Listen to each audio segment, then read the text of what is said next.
I turned 37 years old today. And so I thought I would sit on camera, do my makeup, and talk to you guys about things that I have learned and where I'm at. In life, you change a lot over the years, at least myself personally, like who I was 15 years ago, dude, literally I could not be less like that person. And so I want to just talk about some things that I have kind of learned in my life and things that I find important, things that I find are sort of life-changing realizations. I've gone through a lot in my life, and I know that a lot of people say that and you're like, yeah, but like what?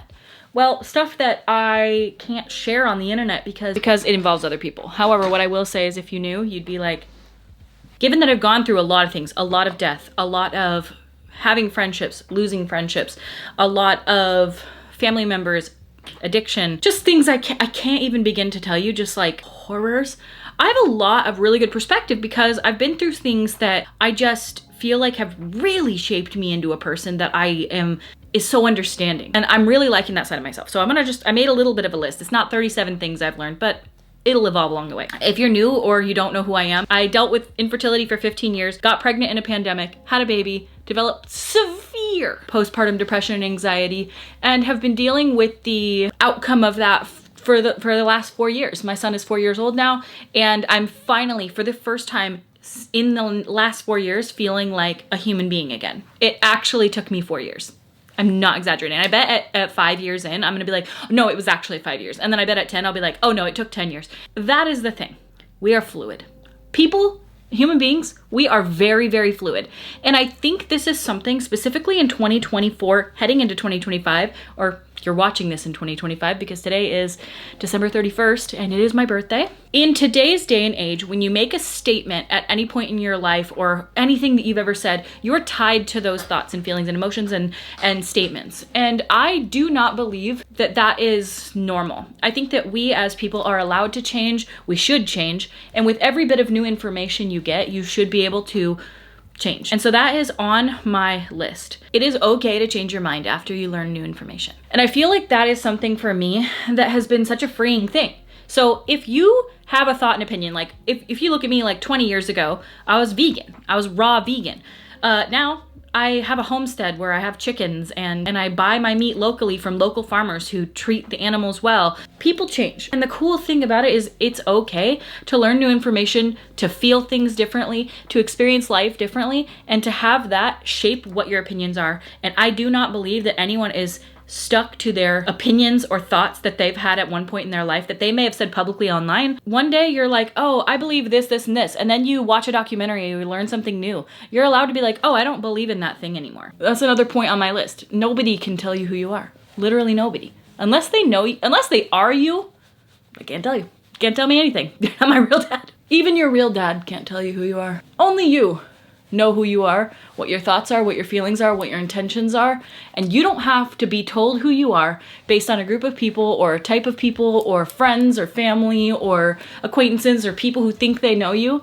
They can't tell you who you are. Only you know, and you don't have to accept their definition of who you are just because they've said it. That's my next point. Be who you are on purpose. I'm going to be who I am on purpose, and I'm not going to mince words. I'm not going to feel bad about who I am. I'm not going to try to explain myself away. I am who I am, and that is perfectly acceptable and okay. And who I am changes by the moment. A month ago, I didn't know half of the information I know today because I do research every single day. I learn things. I experience new things. I meet new people. I am an ever-changing person, and so are you. And you don't have to be stuck in who people knew you as. It's okay to change and change what you like and change everything. That's fine. Or not at all. If you are the same exact as you were 20 years ago, that's perfectly fine too. And this is just my opinion, but I think that we've gotten to a point where people are a little bit afraid to just be who they are, and that's ridiculous. The internet is a very odd place because it's just an odd little thing. I've been living on it and doing this job for the last, how many years now? 13? I've gone through so many different life stages. If you watch some of my first videos, like, dude, I could not be more different of a person. And I just think that that's so cool to be able to look back on, be able to see how people change and thoughts and feelings and opinions and life stages. Like, I was a wildlife rehabber, and then I worked at the vet, and then but when I was a teenager, I worked at a gas station, and I worked at Subway, and I worked as a CNA, and I was a doula. Each one of those jobs, that was a different person. And, you know, as I've been doing this job, oh my gosh, the transformation. I mean, in the last 4 years since having my son, I could not be more different than who I was prior. Like, it has transformed every single thing about me. For a while there, that was really hard for me to accept because it was so mind-blowing.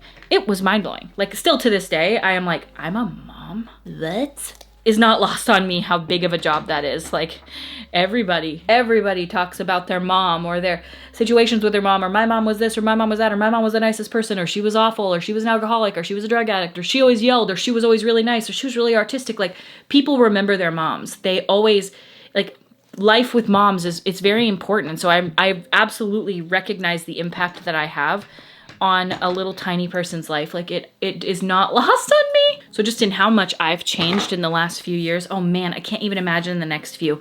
But it's really cool because I feel like something shifted in me. I actually talked about this on my Instagram, but I breastfed my son until he was like 3.5, coming up on 4. And everybody has their own timeline. Some people don't at all. Some people do it for a really long time. Some people do it to their kid as 5. Some people do it to their kid as 1. Everybody has their own timeline on that. And I didn't really have a timeline. I was kind of letting him decide, but he wasn't gonna stop. So actually, when he fell down and knocked out his tooth, I don't know if I talked to you guys about that, but I think I did. We emergency rushed him to the dentist, and they did all the procedures they needed to do to fix his tooth, but they didn't fix it. He still has a lost tooth. But the dentist said you can't nurse anymore because, well, he didn't even say that because I didn't even tell him that I was, because it's none of his business, but he was like, he can't suck through a straw or do anything like that. So weaning for us was actually chosen for us, it wasn't something that I like chose to do. He just was no longer able to. So at first I didn't really notice anything other than it was just really weird to not be doing that anymore after doing it for 3.5 years. And then, man, my mood started to shift, and in a really good way. I've always talked about how I've never felt normal since becoming a mom. And what I mean when I say that is, like, physically there's like this odd sensation that I have in my body where I was like dissociating constantly. I just felt like I couldn't be present, or I didn't feel normal. And now that I'm like 3 months post weaning, I think it was breastfeeding, it made me realize something. And that is that all the stuff I've done, I mean, I've done so much therapy. I was doing therapy 3 days a week for a long time. And then I switched to 2 days a week, and then 1 day a week. And then I went back up to 2 days a week because then I started seeing a therapist for EMDR because I started feeling really bad again. And it's been a roller coaster of trying to figure out what's wrong with me since having my son. I started, antidepressants. I'm still on those. I started having issues being able to sleep at night. All of this stuff happened. And what I've realized over the years is the number one thing on my list, and that is nothing is forever. And this is something that has been really, really, really, really, really, really, really hard for me to accept and come to terms with, in especially the last 4 years. Before this, it wasn't as hard for me because nothing felt like forever because I had like endless capabilities to heal. I wasn't a mom. I didn't have the, strenuous task of parenting, and it's hard. It's the hardest thing I've ever done times 1,000 million jillion bajillion. And I didn't understand what people meant when they would say that. Before I had kids, I was like, what could be hard about it? The list is infinitely shorter on what wouldn't be hard about it. You just can't know until you know, and once you know, it's too late. The transition into motherhood, like I said, was extremely, extremely jarring for me because I just did not know what to expect, and you can't know until you know. What I have learned, that nothing is forever, is one of the most life-changing things, because when I feel a feeling, so like when I feel anxious, or when I feel depressed, or when I feel lonely, or mad, or angry, or ragey, or any of these feelings that I've experienced since becoming a mom, because I am limited in my ability to like self-care myself into feeling better, I would get caught in these feelings and I would be like, I guess this is just me now. I guess this is me forever. And so I would sit and I would do therapy and I would do EMDR and I would sit there and be like, why am I like this now? What's wrong with me? Why am I so like this? Well, I guess this is just me now. And I would put all these sort of like labels on myself, so to speak, of like, well, I'm just a really anxious person, or I'm just this, or I'm just that, and I'm be like this forever. Nothing is forever. No feeling is forever. No experience that I've ever experienced lasts forever. The bad ones and the good ones, they're all fleeting. They might last weeks, they might last months, but they won't last forever. That is still, of all of these things that I have learned, the hardest thing to come to terms with, because as much as I can say it, it's like I almost don't believe it, because when you're in it, you can't rationalize that with yourself. I'm just speaking for myself when I say this, but like when I'm feeling bad, even though I can say the words, this won't last forever, it's like I can't believe it in my soul. Like I know it's not true. I know nothing I've ever felt has lasted forever, but it feels like I'm lying to myself this time. It has been the most freeing feeling to know, hey man, you could be having a terrible week, like a terrible week, like anxiety through the roof, feeling like you're gonna die, feeling like the world's coming to an end. There was a moment a few months ago where I was having a panic attack. If you don't deal with panic attacks, you literally won't understand, but if you ever have, you get it. And until you have, you just don't know. It's like the same thing as parenting. It'd be like, it's like trying to explain it. You cannot explain it. Like you cannot know until you know. But when you're in a panic attack, it's like the world is actually coming to an end. It's almost like you can see the aliens from War of the Worlds destroying the planet, but nobody else can. And you're like, they're fucking here. They're destroying the planet. And everyone else is like, whoa, chill out, bro. Hi. What are you doing? I am putting makeup on and filming a video. What are you doing? I'm just wanting What do you need? You want me? Yeah. I want you too. How was shopping? Good. What'd you guys get? A birthday cake for you, but they didn't have banana cream pie, but that's okay. Were you supposed to keep that a secret? It's okay if you didn't, honey. I love you. I don't want. I just wish I could talk to you about it. You can talk to me about it. Even if it was supposed to be a secret, I like that I learned about it from you. What's it? Oh, that thing? Yeah. It's called a color switch. And it means that if I'm using like a red eyeshadow, but I want to use a purple eyeshadow, I just swirl my brush in the color switch and it changes the color. It allows me to use a different color. Can I use a different color? Of course. How do I do it? I'll show you. You want to see something cool? Mommy made this eyeshadow palette. This is mine. Look, that's Daddy. That's Maddie. That's Snickers. Those are Mommy's hands. And that's a microphone. I made it. Yeah. All right, see, watch. And then you swirl it around on that. Keep swirling, swirling, swirling, and then you'll see that the brush doesn't have any more red on it. See? And then you can switch colors. When? Did you and Daddy have a good time? Yeah. You did? Ooh, this looks pretty cool. First thing he said, well, we bought you a cake, but we couldn't find banana cream pie. You didn't tell him it was a secret. I couldn't find banana cream pie. The stores haven't had banana cream pie. My stores and neither of them had it. Oh, it's because everybody wants it. Daddy wanna eat mango. Hello, guys! Thank you, babe. I love you. I love you too. Basically, what I was talking about is I had a panic attack. I was in the bathroom and I got this wave of feeling over me. Like, you can't do this. You must end it. Like, I got that feeling really strong. Like, you have to. You cannot live this way. So I told Zach, I was like, I'm feeling really bad, like, suddenly. And he was like, go take your medication, because I have a medication that I take that stops the panic attack. It's called lorazepam. It's a benzo. You shouldn't be taking it all the time. But what I've determined is it's better for me to take that than to feel like that. So, and nothing had really happened. I had another bout of insomnia, and insomnia is really scary for me because the first time I had a bout of insomnia, it lasted a week, but then it lasted a year. So like, I didn't sleep for a week, when my son was about 10 months old. And then I had to get on antidepressants, and I had to take medication for almost a year to be able to sleep until I could wean off of it and finally sleep on my own. But my mind told me when I was going through that newest bout of insomnia, it happened maybe back in November. And when that first started and I couldn't sleep, I was like, oh no, here we go again. And I started panicking, and I started being like, I cannot do this again. I cannot go through this again.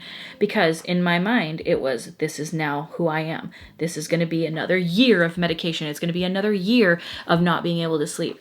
And because I told myself that, I scared myself. So I gave myself permission, like, you know what? Take the medication. Sleep with the medication and take it, and don't push this out further than it needs to be. It's just today. And if it's tomorrow, it's tomorrow. If it's next week, it's next week. Talk to my friends. I was crying my eyes out. I was having a really hard time because I was like, I can't do this again. It wasn't again. It lasted like a week, and then I started being able to sleep on my own again. I thought I would let you guys know that the day I filmed this video, that night, we stayed up till 1 o'clock in the morning doing like karaoke and having fun. My friends came over for my birthday. And when I went to bed at 1, I was unable to fall asleep that night. I dealt with another bout of insomnia. And again, that's my biggest trigger. And I want to let you know that it was really hard for me to implement this, to say, this isn't going to last forever. It never has. And even though I'm saying it in this video, and it is something that I've learned, it's true. It lasted 2 nights. I needed lorazepam for 2 nights to sleep. I took it. I was able to sleep tiny little bouts throughout those nights. And then last night I slept without it. Even though this has happened to me multiple times before, I still have a hard time believing that it's not forever. But it's not. And if it happens again, I will also have a hard time believing it's not forever. Even though evidence has shown nothing ever is. So when I feel like ragey, if I tell myself like, I'm just ragey today, it's a much better time than if I'm like, I'm a rage monster and I always feel like shit and I'm always having a hard time and I'm always putting these labels on things and I over identifying with labels and believing that I am blank, I am messed up, I am an anxious person, I'm always going to be depressed, I'm always going to have anxiety. Believing these things about myself and believing that they are my forever is a really bad place for me. So just knowing everything is temporary, the good days are temporary, the bad days are temporary, everything is temporary, and knowing that and knowing it to be true, because now I have the studies. The studies are, it's never been permanent, so it never will be permanent. And it's just like anybody who's gone through grief, anybody who's experienced loss, you know that right at the beginning of it, it is so raw, it is so painful, and you think, I'm never going to be able to get over this. And 20 years later, here I sit on camera talking about my mom's death. So it's not that I'm over it, it's that the heaviness of it passes. You do get to a point where you are more able to handle things and process things because time does heal. And so anyway, that's just something that has really been super helpful for me, is knowing it, not just saying it, but knowing it. Nothing is forever. And that goes along with this next part, which is being less rigid. So I'm I have been in the past a very rigid person. I always think, you're not better until blank. You're not healed until blank. You're not, I have all these like things that I tell myself, like, if you're on medication, then you're not fixed. If you're not, you know what I mean? All these like ridiculous comments that are just not true. And I don't feel that way about other people, but I feel that way about myself. And for the longest time, like, I'm talking up until like the last couple months when I had this last bout of panic, I was talking to my therapist and she's like, do you feel that there's like a goal you're trying to get to achieve like perfection? And I was like, yeah, I think I am. And that's getting off medication. And I don't know why. We all have our own things, but I've given myself permission to stay on medication for the rest of my life if I have to. If that means quality of life, who cares? Quality of life matters. It does. It's what matters more than anything. And so the rigidity of feeling like I have to get off medication, I have to stop taking antidepressants, I have to stop, blah, blah, blah. I don't know why I just had this stigma. The stigma of mental health medications is very real. But the more you realize that like nobody stigmatizes insulin, nobody stigmatizes other medications, because like your pancreas doesn't work right. You know what I mean? My brain has some issues. And right now, I need medication. That doesn't mean I'll be on it for the rest of my life, or it could mean I'm on it for the rest of my life. It's okay to be on medication for the rest of your life. And that is the whole thing, being less rigid. I don't have to be almost like raw dogging life in order to be doing life correctly. I had like this really big realization a few months ago where I was like, okay, I need to be like, in order to be healed, I have to be off medication, doing everything natural, feel perfect all the time, feel good all the time, and like have this like sustained for a year to be like better. And then I was thinking about it and I'm like, dude, I know people that aren't on antidepressants, but they drink alcohol every day, or they smoke pot, or they do kava, or they do kratom, or they smoke cigars, or they do zins, or they do like, everybody's got their own thing. Like even if none of those things, they're addicted to coffee, or people aren't really raw dog in life. I'll tell you that right now. What I realize is I forget that people do things like substances and stuff like that to help themselves through the day, or to feel better, or to feel relaxed, or to feel XYZ. I forget that people do it because I can't drink. I have a brain thing where I can't drink because it flares up my head immediately. It's not worth the pain. So because of that, I forget that people do. And so sometimes I think people are doing better than me when in reality, they're doing the best that they can for who they are in that moment in time. Do you know what I mean? Unless they're like raw dog in life with like just supplements and exercise and early sleep and like that. Those are the, in my mind, I was like, well, that's who I have to be. And it's like, dude, you don't have to do that. That doesn't make you better or worse than anybody else. The fact that you take an SSRI, like relax.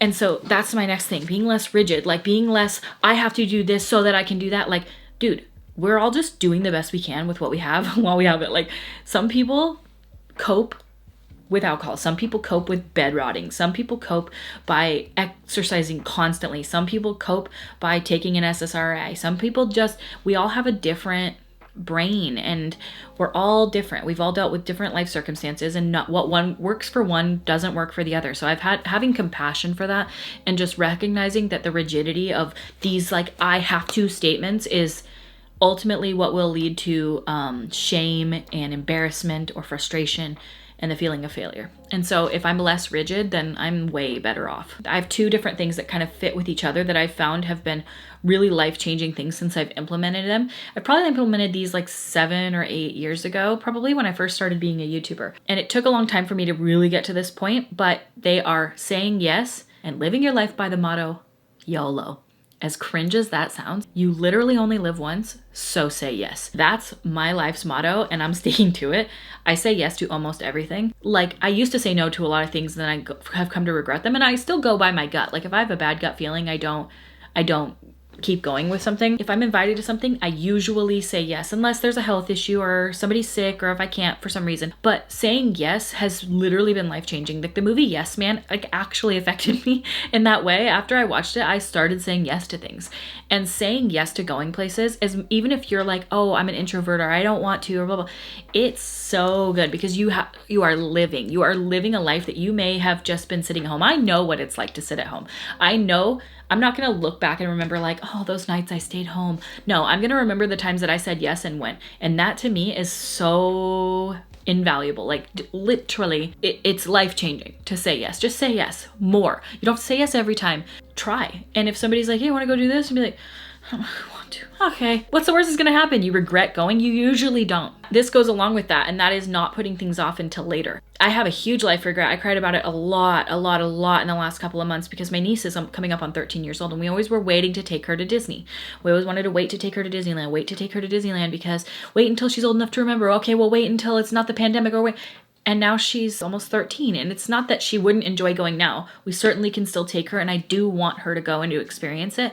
But what I mean is we held off on it for the reasons of like, well, wait till she'll remember. And then we waited too long to where the little girl running around wearing kitty ears or Mickey Mouse ears or thinking she was a Disney princess, like that little girl would have really loved to go to Disney, and I would have delighted in seeing her enjoy Disney. And so we waited, and I don't like the feeling of regret. It's one of my least favorite feelings in this entire world is the feeling of regret. I do not like it. It makes me sick to my stomach. Don't put things off. Try, if you can, to do them now, because there were a lot of things that my family said we would do, and then my mom died. And I'm not trying to be one of those people to be like, you're going to die, so do it. But literally it's true though. Like you're going to die. So am I. So let's just do the things now if we can. Obviously, I'm not trying to be like, put a second mortgage on your house to go on a vacation. Like, that's not what I'm saying. But what I'm saying is not everything costs money. You can literally hop in the car and go for a day trip, or like go do something, or go hiking. Like, there's a lot of free things that we can do, but living life and not postponing it for a later date, like retirement. I believe that postponing things until retirement, and granted, I'm saving for retirement, I'm doing all that stuff too. God willing, hopefully I will get to retirement age and be able to utilize that and be glad that I thought of myself. I'm not putting off my life until retirement. And I know that some people do that. And granted, a lot of people have to work 40, 50, 60 hours a week.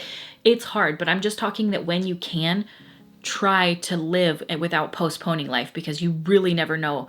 Our days are all numbered. I think this might be one of the biggest things that I have learned that has been the most helpful for me and the most life-changing for me, and that is live compassionately and try to see where others are coming from. This is something, like I spoke about in the beginning of this video, there are a couple of things that are not considered popular to do in today's day and age.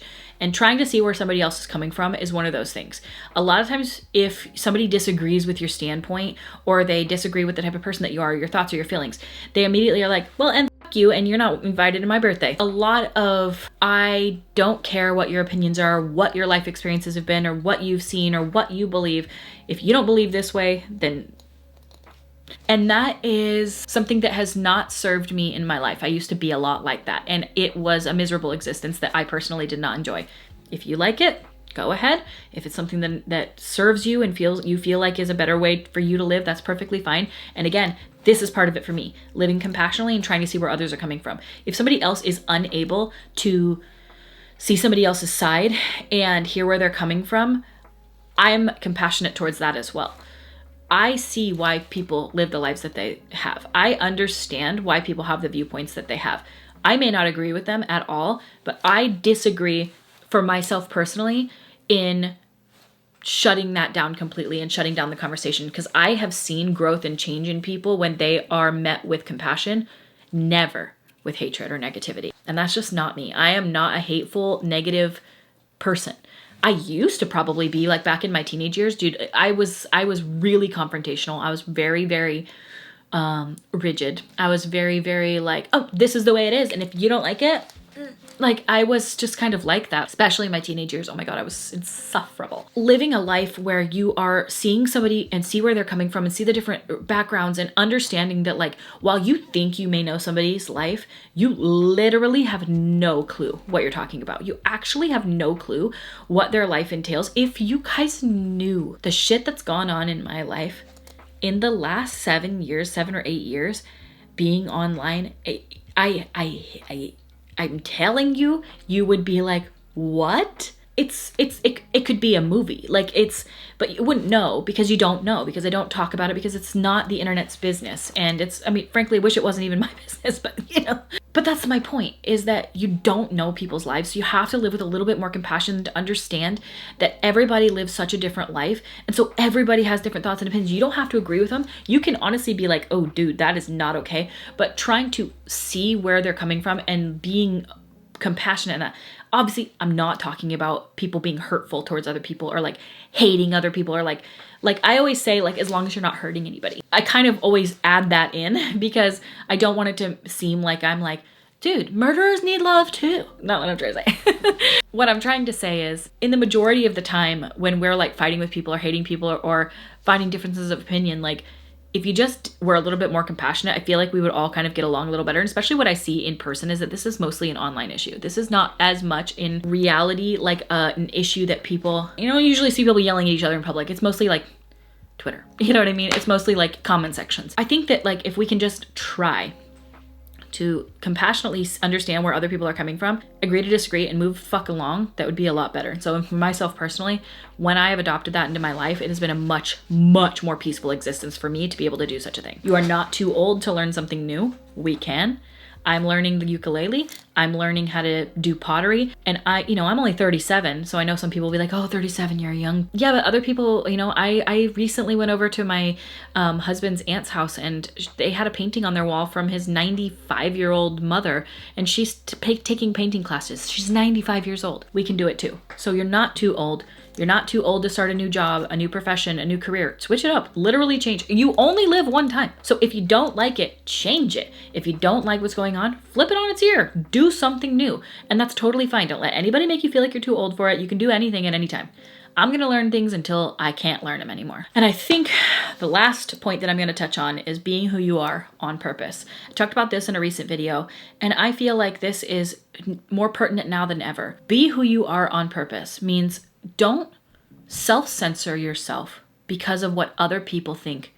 Everybody wants to be liked. I firsthand know what that's like. Everybody wants to be liked. Nobody wants to be hated. If you aren't being who you are because you're afraid of what people might say, then you're not being who you are. You're being who they want you to be. And I know that sometimes that's hard. And I know that sometimes it's uncomfortable. But you need to stand by who you are. You're the only one who knows you. Like I said before, I'm not going to let some people on the fucking internet tell me who I am. You can't tell me because I'm telling you can't tell me. I know who I am and you're not going to tell me who I am. And the thing is because I can change, I can hear criticism and be like, you know what? Valid, totally valid. But I'm going to be who I am and I'm going to be who I am on purpose. I'm going to do that and I'm going to keep going with who I am as a person, regardless of whether or not you like it, because I might not like what you do. And what are you going to do? You're going to change that because of me? I would sure as hell hope that you don't change who you are because of me. And now if you learn new information, you're like, you know what? I agree with that. I made a mistake. Hey man, own up to that. Change it. That's totally fine. What I mean is be your authentic self, regardless of what other people think about that. And that's what I'm taking into 2025. Happy New Year, everybody. I hope that this is good. I hope you enjoyed watching today's video. Just chatting at this point. But like I said in one of my last videos, I'm going to speak as though I am worth being heard. And I am not going to worry any longer about... I'm not going to worry about stupid shit. It doesn't matter. I can't take any of this stuff with me into the grave. I can't worry about what you think the way that you shouldn't worry about what I think about you, because I don't know you and you don't know me. But obviously what I share on the internet is what I share. And I'm going to go enjoy my birthday. Apparently, you heard my son spoil the surprise. Apparently they got me a cake, which is very exciting. 37. You kind of forget about birthdays. So I feel like that's my list. And I feel like I don't even know what I said because I feel like I'm just chatting. I'm just talking. Do I ever stop talking? I guess I can't stop. Otherwise the video would just be like this. But I talked to you guys on my story about wanting to start a podcast. And if there's anybody that can talk, oh, it's me. And I want to start a podcast where I just talk to people about their lives, about deep questions, about getting to know them on a level that's not usually shared, if people feel comfortable, that is. Now, granted, I'm kind of like an open book. There's certain things I won't share just for other people's sake. For my own sake, I don't really give a shit. But when it involves other people, I obviously can't just be like, and here's everybody's dirty laundry, as much as I wish I could. Yeah, I was thinking about starting a podcast. So I would love to know what you guys think about that. If you are pro podcast, leave it in the comments. I would love to know. My stories, people were saying, it's about 75% of people were saying to do it. 25 was like, I'm sick of podcasts. And you know what? Valid. I like them, but I'm kind of listening to like mostly scientists these days talking about like science and what they've discovered and like new cancer studies and new this studies and like, but I would love to have a conversation with people. So you can guys give me any cool podcast names down below too. That'd be kind of fun. Thank you guys for watching. Happy New Year. This is my first video of the year and I'm very excited. It will not be my last. I have so many ideas for this year. I have really fun things coming. I have really good ideas. I feel very renewed and very positive about the future of me and myself and not just my YouTube channel, but just in general. I'm feeling very positive and hopeful, which is a great feeling to have. I think hope is very significantly lacking in a lot of people's lives. And I think that hope is something that can really, really help when you are feeling hopeless. The feeling of hope is like there was a study that was done on rats. Trigger warning, I'm going to be talking about animals in this clip and it's kind of cruel. It's not kind of cruel, it is cruel, but it has a point. They did a study, basically, they put some rats in a bucket and they dipped them under the water. And these ones they dipped under the water, they swam and swam and swam and swam until they couldn't swim anymore.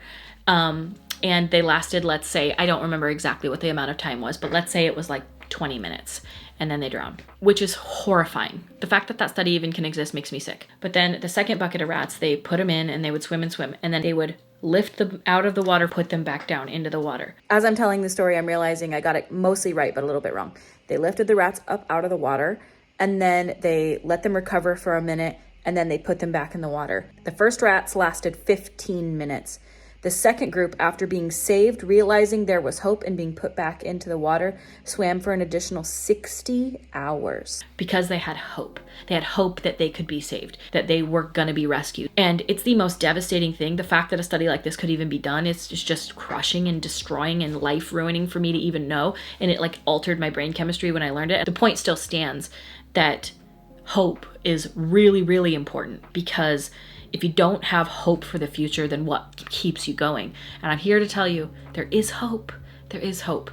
And I'm hoping that throughout this next chapter of my life here, you guys can find it to be a good, comforting, hopeful, safe place to come chat with me. And we can be that positive, compassionate hope for each other.